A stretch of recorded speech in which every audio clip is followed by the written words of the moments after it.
that nearly 37% of the Padma awardees come from poll-bound states that make up only 18% of the population. Now, what is your charge essentially about? Is it about intentional political design?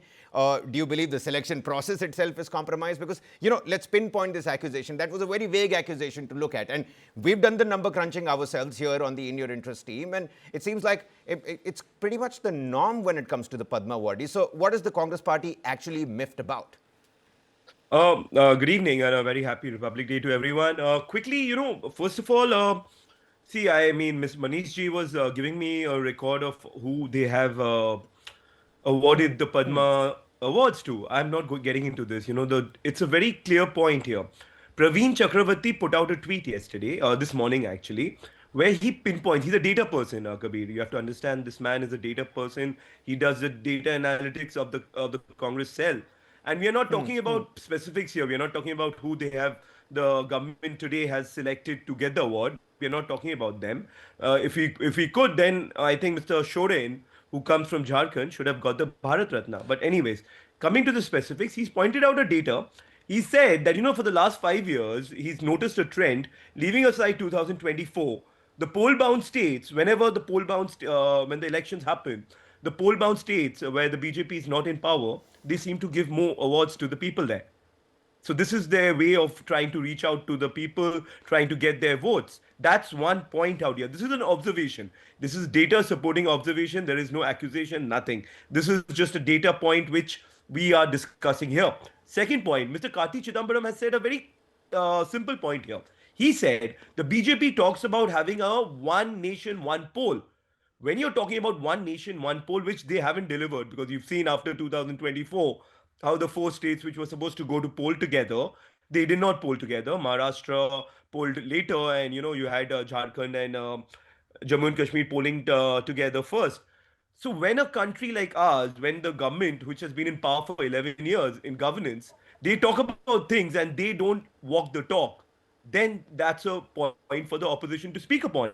And that's what we've done. This is the exactly the BJP government's, things which they have done. They speak a lot, but they never deliver. But the viewers also should know, Mr. Mitra, we are trying to talk about, the viewers should simple also know about observations, merit they are getting clarification. backtracked. We should touch up a little bit about merit clarification as well. Just to be clear, and we'll come back to you to complete your thoughts. Is the Congress party questioning the merit of the individual awardees from these poll-bound states, Tamil Nadu, Kerala, West Bengal, even Puducherry?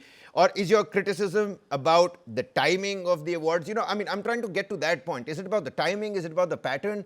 Or is it about questioning the merit of the individuals? Can one really do that in this case? 131...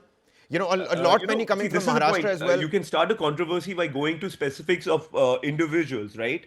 I mean, when we were in power, we chose our people. We thought the people who were supposed to get it. And now the BJP they are in power, they are choosing, they have the whole panel. I've seen their jury. They have people like Saina Nehwal, but it's usually the Prime Minister's office which is choosing the candidates who are getting the awards, because the principal secretary from the Prime Minister's office, who's one of the juries out there.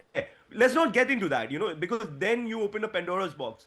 If they wanted to, I mean, there were sources in the BJP and there were sources in the media who said that, they were going to give Mr. Shibu Soren the Bharat Ratna. That was out there. It was out there. But today we see he's not even got the BB Bhushan. He's got the Padma Bhushan. They've given Dharmendra, who's a past, he's a great actor. Okay. He's done great contribution to Indian cinema, but he's also a BJP MP of the past. So if we are going to get into that, that's another point. But here, it's a clear observation on the trend and the optics which the BJP has been focusing on in the last 11 years, specifically after 2019.